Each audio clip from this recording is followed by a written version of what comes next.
नाटा हूँ क्षमानिधि पूजारी मु महापुरुष अच्युतानंद जड़े पीठर सेवायत महापुरुष 500 वर्ष ऊर्ध्व होगा जो पवित्र पीठ नेमाल पद्मवन पीठ कहुए ए पीठरे महापुरुष अच्युतानंद ध्यान करिसेंती साधना करिसेंती एवं तपस्या भी करिसेंती। ओडिया साहित्य जगत को महापुरुष अच्युतानंद दान अतुलनीय। सारा विश्व पर महापुरुषंकर जो भविष्यत मालिका अच्छी से मालिका आज समग्र विश्व रे चर्चार परिसर भितर को आसी। महापुरुष मालिका आज सत्य परिणत हो समस्ते आज महापुरुष मालिका को लेकर चर्चा आरंभ कर। विशेषकर महापुरुष अच्युतानंद जो 500-600 वर्ष तलू जो पोथी पुराण माध्यम ये जो पथभ्रष्टा मानव समाज को जो दिग्दर्शन देइचंती ताकू आज लोक ग्रहण करचंती एवं निश्चित भाव में लोक माने परिवर्तन मार्ग को आसिया चेष्टा करुचंती। ये जो पीठ होउची एक पवित्र पीठ महाप्रभु जगन्नाथंकर अपार करुणा एवं महापुरुष अच्युतानंद एमान सब पंच सखा ए सखा मध्य महापुरुष अच्युतानंद पीठ अन्यतम रही। एटी जगन्नाथ पीठर जमती रीतिनीति सहित प्रभुंकर सेवा पूजा करा जाए। एटी मध्य से भली केतक सेवा पूजा मध्य करा जाए। 12 मासर 13 पर्व एटी पालन करा जाए। महापुरुष अच्युतानंद देवस्नान पूर्णिमा उत्सव होउची सबुठु बड़ पर्व। राज्य तथा राज्य बाहर लक्षाधिक संख्यार श्रद्धालु भक्त मान आसती प्रभु को दर्शन करी मानसिक करती एवं सेमानकर मानसिक पूरण हुए बोली सेमान मध्य एठी प्रकाश करती। तेणु महापुरुषंकर पोथी पुराण जोटी रही विक्षिप्त भाव में रही लोक मैंने पढ़िया कई किसी सुजोग पाती। तेणु ये पीठर महात्म्य बहुत किसी बहु अलौकिक तथ्य मध्य पोथी पुराण लुकायित होकर रही। चेष्टा करागले सरकार एवं राज्य प्रशासन चेष्टा कले जते जुआड़े सारा भारत वर्ष सारा ओडिशा विभिन्न कोण अनुकोण जो पोथी पुराण अच्छी से एकत्र हुआ एवं सारा मानव समाज को गोटे नुआ वार्ता जाता। महापुरुषंकर जो बाणी अच्छी समस्ते जानी पारंते। महापुरुषंकर जो साहित्य कृति अच्छी ताकू मध्य समस्ते जानी पारंते एवं को लेकरी आहरी सारा राज्य एवं देश बहु ऊपर को जाई पारंता एवं भक्त माने मध्य महाप्रभुंकर आदर्श रे महाप्रभुंकर करुणा पाते। निश्चित भाव में आम समस्त एक गर्वर विषय होता। मो परिचय तो मो घर आज्ञा गोठम कईथा पंचायत महांगा निर्वाचन मंडली महापुरुष पाखक 1990 मसीह आसुची शरणापन्न हो।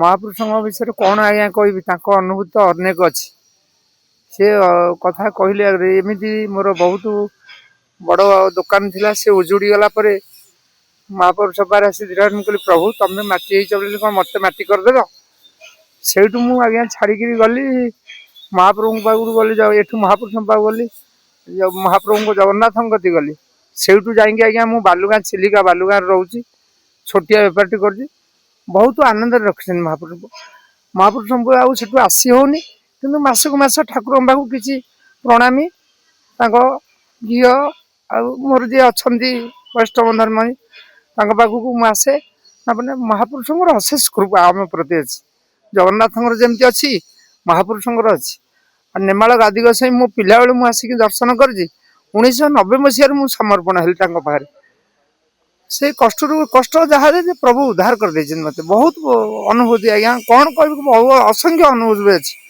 ये अनुभूति सबुठ मोर बड़ माने 20 लाख टका भाया मोर विनर्भय है मुझे छाड़ी पड़े बहुत आनंद बर्तमान रखुच्च मोर आउ टेंशन किसी ना आज्ञा बहुत आनंद ये कह आ कौन।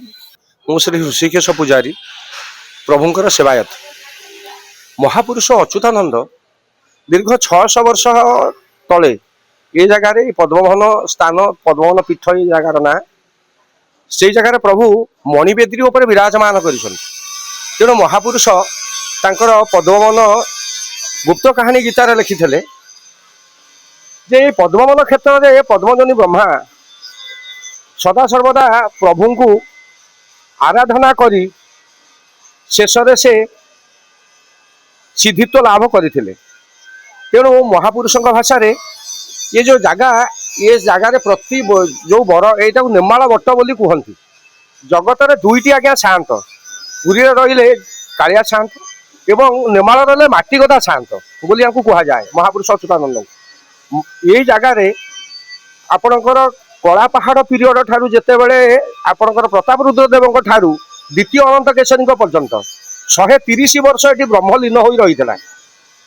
पुष्याभिषेक दिन प्रभु द्वितीय अनंत केशरी जो आमर गजपति एठू से पुष्याभिषेक करी ब्रह्म को एठू नहीं थे। तेणु महापुरुष लिखिते जो जगन्नाथ मूर्ति नीलाचल स्थित से ही जगन्नाथ मूर्ति पद्म बने उदित। तेणु ये महापुरुषों क्षेत्र एक विचित्र क्षेत्र आपड़ देखुं ये प्राचीन परंपरा कीर्ति सब ये विराजमान हो रही। महापुरुषों मालिका वर्तमान सारा विश्व में समस्त को चकित कर। तेणु महापुरुषों भाषा ये जो जगार प्रभु रही यहीटा लुणा चिततपड़ा अंचल त्रिवेणी अंचल यहाँ गोटे त्रिवेणी स्थान महापुरुष लिखिं बेनी नदी मध्य पद्म कानन ग्राम जे नेमाल मध्य पुण से स्थान अच्छ ये रासमंडल ता मध्य मणिबेद्री सुढल। प्रभु जो जगार विराजमान कर मणिबेद्री सर्प सिंहासन पर प्रभुंर विराजमान राधाकृष्ण सदासर्वदा ये रास चली। महापुरुष लिखिते जे अबारण भूमि मणिबेद्रिका जही राधाकृष्ण दिशंती एका श्रीराधा कन्या श्रीकृष्ण बर विजय करिछंती मणिबेद्रीर ये मणिबेद्रीर सदा सर्वदा रास चली। एवं ये जो बटपत्र आप देखुं लोक कहले से बट गछ को हाणीदे कि बट गछ आज्ञा पत्र गुड़ा चिड़ेला भाया शक्ति था लोक मैंने बटपत्र उठेकी नियंती कारण प्रति बटपत्र महालक्ष्मी विराजमान होता है। तेणु ये गोटे विराट लक्ष्मी क्षेत्र एवं प्रभुंर गोटे सिद्धि क्षेत्र जहाँ फल साधु सन्थ भक्त मान आपण मैंने देखुं ये जगार कौन अच्छी प्रभु गोटे टीण घर तले रही किंतु ता देहरे एते आकर्षण रही चुंबक आज्ञा सीना लुहा को टाणे सुना ताठू दामी हेले कौन टाण कि। तेणु महापुरुषों भाषा अष्टगुजर जो लिखिते जे भाव विनोदिया ठाकुर भक्त वत्सल हरि भक्तों कलेबर दश मूर्ति धरी सब बड़े दशमूर्ति जो प्रभु होती भक्तों आपण मैंने देखुते भक्त मान समागम साधु सन्थ समस्त ये देखो प्रभु जल तुलसी सेवा नहीं किंतु ता सत्वे भी देखो भक्त मैंने मान जो आराध्य अच्छा गोपीनाथ पाखे समर्पण प्रभु कराई देखो आपंकर अभड़ा आसर चली प्रभु माने भक्त मैंने आसुँच खुशी खाई पी स्नेह श्रद्धा प्रभु टे दर्शन करुँच। तेणु प्रभु तक एक लिखिते जे दर्शन दर्शनटा हूँ आज्ञा गोटे मूल स्थान मूल जिनिस है। हौ हौ आज्ञा रोची जहाँ प्रभु जगन्नाथ आपणकर मंगल करूँ महापुरुषंकर आपणकर सदा सर्वदा आपण कल्याण रहू एमती जन समुद्र समस्त महापुरुष बाबद ठीक कथाटा जानतु। तेणु ये कही मोर प्रभुंकर जो जो आगम बरणी परिसर आज्ञा मो आड़े बांकेश्वर ग्राम आसी केन्द्रापड़ा डिस्ट्रिक्ट आज्ञा मो ना हूँ बाबन बारिक आज्ञा महापुरुष अच्युतानंद महापुरुषंकर प्रत्येक संक्रांति आम आसू आ ज्येष्ठ पूर्णिमा सब हूँ बड़ पर्व तर से बड़ पर्व भी आम आसू दीर्घ आज मुझे 30-35 वर्ष है आसूसी हाँ आउ समय बर्तमान समय बहुत लोकंर विश्वास बढ़ी बहुत भी ये जनसमागम भी बहुत होती ज्येष्ठ पूर्णिमार धीरे धीरे से भी एत जनसमागम बढ़ी आज महापुरुषंकर आज अपार करुणा हाँ से श्रद्धा एत श्रद्धा आज आसुँच जहाँ महापुरुष कहते भी घटी घटी चली है। आज्ञा महापुरुष कथा तो कहले बहुत कथा आज्ञा कथा कौन आम बनी पारू आज्ञा यहाँ से महाप्रभुंर इच्छा से आसूँ महाप्रभु को दर्शन टे करुँ ये आम भाग्य मिलता आज्ञा यह महाप्रभु को इच्छा यह समस्त ये श्रद्धा आसू था महाप्रभु दर्शन टे करूँ कलिर शेष बेले आउ कि बाट ही ना एकमात्र गोटे ही महापुरुषों रास्ता से महापुरुष समस्त अनुसरण करी कही ये कही मोर विदाय नौ।